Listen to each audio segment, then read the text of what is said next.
There is light at the end of the tunnel for us in Ohio.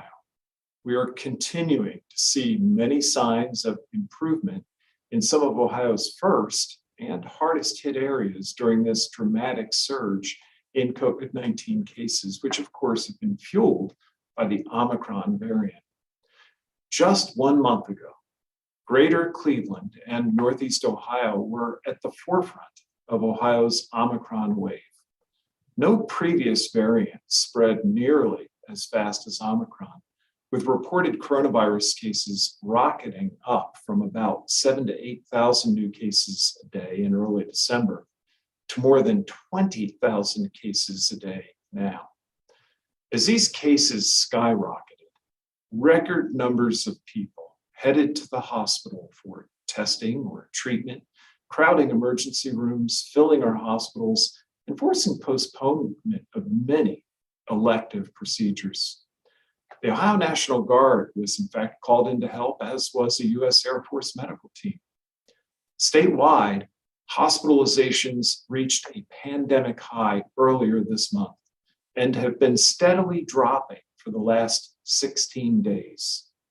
Ohio hit a record 6,749 hospitalizations on January 10th. And that number has been falling daily ever since and now stands at 5,004. That's a 25% drop in just 2 weeks. That drop in hospitalizations has been the steepest in Northeast Ohio, where hospitalizations are falling just as quickly as they soared. Despite these encouraging signs, our hospitals in Ohio remain challenged. While our partners at the Ohio Hospital Association have reported a continued overall decline in total COVID-19 hospitalizations in recent weeks, many hospitals continue to struggle with high hospitalizations that are approaching their capacity. And many regions have overnight elective surgeries postponed or canceled due to the high volume of hospitalizations. The Ohio National Guard remains instrumental for our clinical and non-clinical support to ensure healthcare services are able to remain responsive to community needs across our state. Omicron is hitting Ohio in waves, and right now, Southeast Ohio, Southern Ohio, and the Dayton area are seeing increases in hospitalizations. So, have we reached our Omicron peak?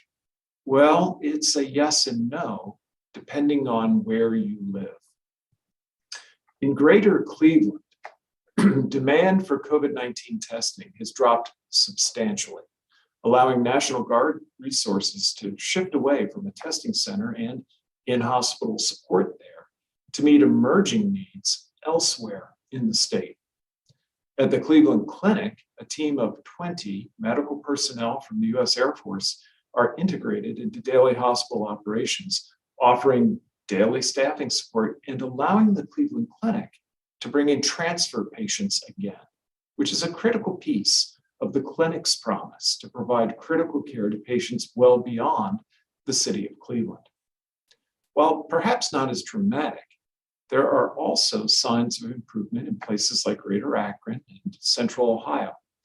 But in Western and Southern Ohio, it's a different story.